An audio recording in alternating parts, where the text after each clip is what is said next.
शिव, जिन्होंने समुद्र मंथन से निकला हलाहल अपने कंठ में धारण कर लिया। शिव, जिनकी भक्ति मात्र से इंसान का हर कष्ट कोसों दूर चला जाता है। महादेव, जिनकी स्तुति खुद काल करते हैं। ऐसे हैं महादिदेवादिदेव शिव शंकर। शाश्वत अध्याय में आज हम आपको दर्शन करवाने जा रहे हैं शिव के उस स्वरूप की, जिनकी चौखट पर माथा टिकाने वाला हर भक्त अकाल मृत्यु पर विजय प्राप्त कर लेता है और यमराज भी उस शिव भक्त के जीवन की रक्षा के लिए बाध्य हो जाते हैं।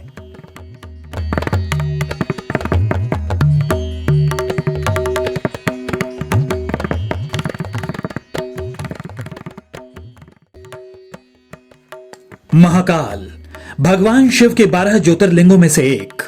मध्य प्रदेश के उज्जैन में स्थित है महाकाल का ये भव्य दिव्य मंदिर। दुनिया के प्रसिद्ध शिव मंदिरों में महाकालेश्वर एकमात्र ऐसा मंदिर है जहां दक्षिण मुखी शिवलिंग स्थापित है। मान्यता है कि दक्षिण दिशा यम की दिशा है। दक्षिण दिशा मृत्यु का प्रतिनिधित्व करती है। कहा जाता है कि जो भी व्यक्ति मंदिर में आकर सच्चे मन से भगवान शिव की प्रार्थना करता है, उसे मृत्यु के बाद मिलने वाली यातनाओं से मुक्ति मिलती है।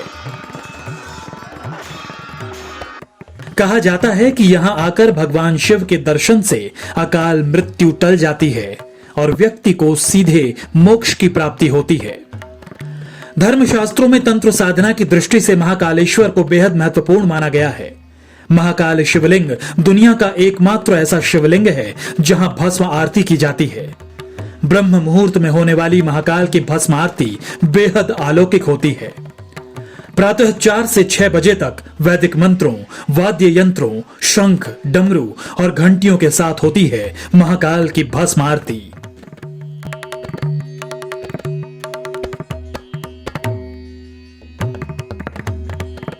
कहा जाता है महाकाल के दरबार में पहले इंसानी शव की चिता भस्म से भोलेनाथ का श्रृंगार किया जाता था, लेकिन एक बार चिता की ताजी भस्म नहीं मिलने के कारण महाकाल के पुजारी ने अपने जीवित पुत्र को अग्नि के हवाले कर दिया और बालक की चिता भस्म से भूत भावन का श्रृंगार किया गया।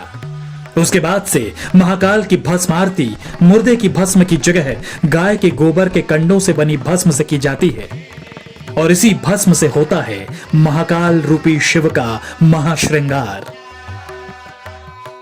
भस्म आरती के समय पूजा अर्चना के लिए साधारण कपड़े पहनकर गर्भगृह में जाने की अनुमति नहीं है।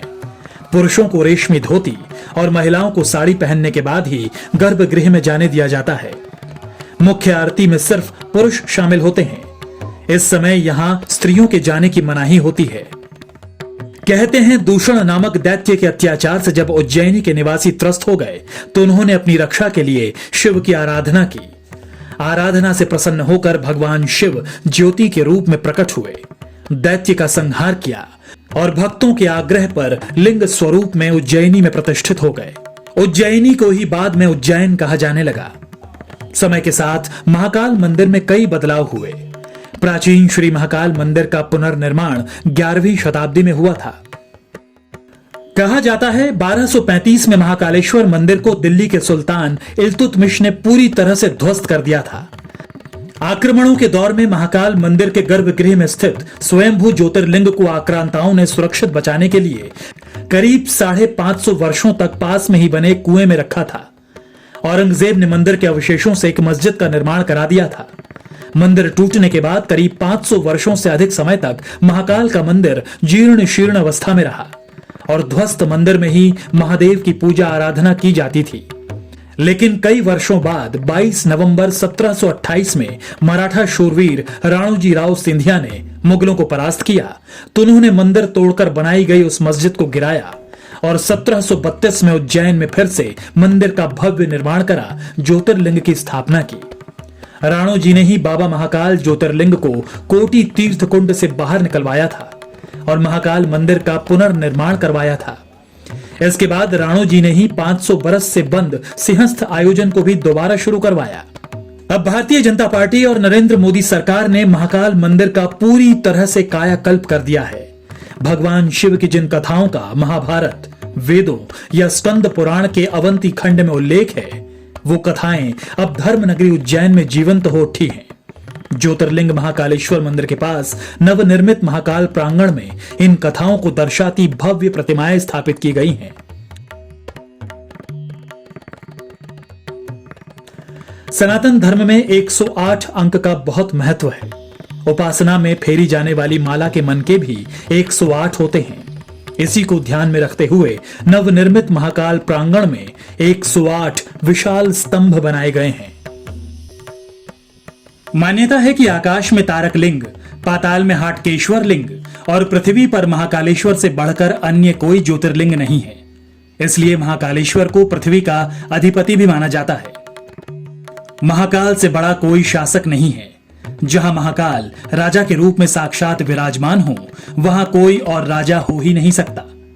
जिस क्षण से महाकाल उज्जैन में विराजित हुए हैं, उस क्षण से आज तक उज्जैन का कोई और राजा नहीं हुआ। उज्जैन के केवल एक ही शासक हैं और वो हैं प्रभु महाकाल।